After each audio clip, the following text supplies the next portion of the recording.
गणेशाय नमः। मित्रों को, व्यूअर्स को, सब्सक्राइबर्स को नमस्कार। तो मैं बीएनएन के ऊपर ही कुछ रिमेडी पार्ट हम शुरू कर रहे हैं बीएनएन के अंदर कि भाई रिमेडीज, क्योंकि हमने थ्योरी के बारे में काफ़ी कुछ बता दिया तो हमने रिमेडी पार्ट शुरू कर रहे हैं। जो ओरिजिनल बीएनएन जो हमने बेसिक बताई थी आपको आरजी राव की, जिसके अंदर कि हम जो ग्रहों के एस्पेक्ट्स लेते हैं 1, 5, 9, 3, 7, 11 to 12 के एस्पेक्ट लेते हैं। राहु के लिए 1, 5, 9, 2, 6, 10 के एस्पेक्ट्स लेते हैं। तो आज हम राहु जो होता है कैसे, जो ये एक श्राप के रूप में काम करता है, पिछले जन्म के जिस प्लेनेट के साथ जुड़ता है उससे रिलेटेड जो है ये क्या प्रॉब्लम्स देता है पास्ट लाइफ के अकॉर्डिंगली, उसकी रेमेडीज आज हम बताएंगे। It is very very important. Bhrigunand की ये रेमेडीज जो है बहुत इंपॉर्टेंट है। तो आज हम इस टॉपिक को कवर करने लगे। सर, राहु जो है कार्मिक प्लेनेट है जो कि पिछले जन्म के श्राप को बताता है। जो हरेक जो है अपने बैड कर्मा के कारण कुछ स्पेसिफिक प्रॉब्लम को फेस करता है। जिस प्लेनेट के साथ राहु जुड़ा हुआ होता है उससे हमें जो श्राप है उसका कारण पता चलता है।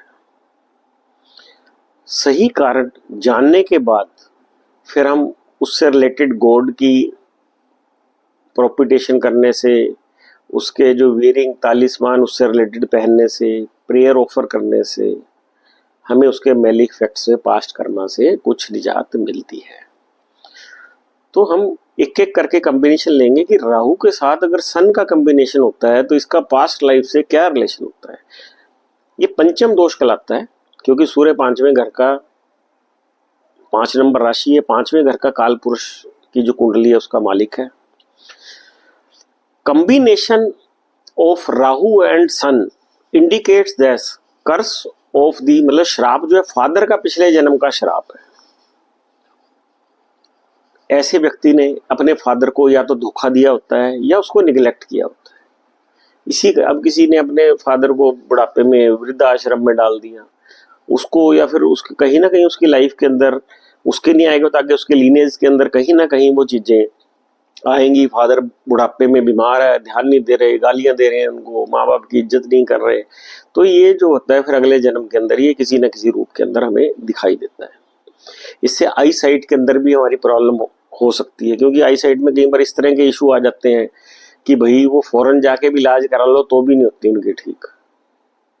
इसमें मेल इशू होने में दिक्कत होती है। अगर राहु और सन का मेल होता है, मेल चाइल्ड की डेथ भी हो सकती है, हार्ट रिलेटेड डिसऑर्डर और अनटाइमली डेथ हो दी फादर, कि फादर की बचपन में जैसे डेथ हो जाती है फिर सारी उम्र बड़े धक्के खाने पड़ते हैं जिंदगी के अंदर। तो इस तरह की चीजें जो फादर से रिलेटेड है ना, ये दिखाई देती हैं। तो इसको हम कैसे कर सकते हैं ठीक। सन जो सूर्य देवता है उसकी पूजा करें। 7 छोटे सिल्वर के स्नेक्स ले लें, कच्चे दूध में 11 दिन तक उनको स्नान कराएं। 100 धार्मिक लोगों को, होली मैन को भोजन कराएं इकट्ठा एक ही बार में। काऊ को डोनेशन करें। अगर काऊ की डोनेशन नहीं कर सकते तो सिल्वर की काऊ की डोनेशन करें। सूर्य को डेली अर्घ दें। गायत्री मंत्र का 108 टाइम्स डेली जाप करें और आदित्य हृदय स्तोत्र का एटलीस्ट संडे को 6 टाइम जाप करें। इन द नेम ऑफ सन और फादर, क्योंकि सन जो है, सूर्य जो है बेटा भी है और फादर भी है। नेटी शुड कंडक्ट महामृत्युंजय हवन।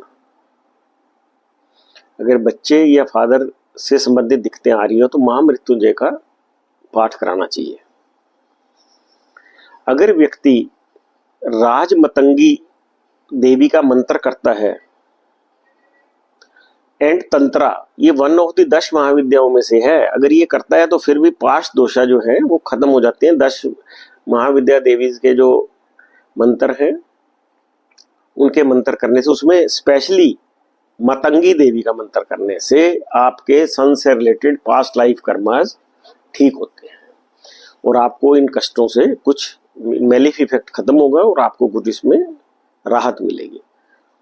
इसमें गरीबों को या बुजुर्गों को ऑरेंज कलर के फ्रूट्स डोनेट करें, आदित्य हृदय का पाठ करें, फादर को डेली चरण छू के ब्लेसिंग्स ले, सूर्य भगवान का कहीं मंदिर बन रहा हो तो उसके लिए डोनेशन दें, या लॉर्ड शिवा टेम्पल के लिए आप डोनेशन दें, फादर को उसके वर्क में हेल्प करें, ब्राह्मण को ऑरेंज कलर डोनेट करें और डेली शिवा टेम्पल को विजिट करें अगर आपके वहाँ सूर्य टेम्पल कोई नहीं है। इनको करने से आपको पास्ट लाइफ के जो आपके राहु सन के आपको कष्ट आ रहे हैं, पिछले जन्म के कर्मा के कारण जो आपने अपने फादर को निगलेक्ट या चीट किया या उसकी सेवा नहीं की, उसमें आपको राहत मिलेगी। तो इस तरह से हम हर करके एक के कॉम्बिनेशंस के ये रेमेडीज आपको BNN की रेमेडीज बताएंगे। अगर आपको पसंद आया तो ज़्यादा से ज़्यादा शेयर करें। Thank you very much.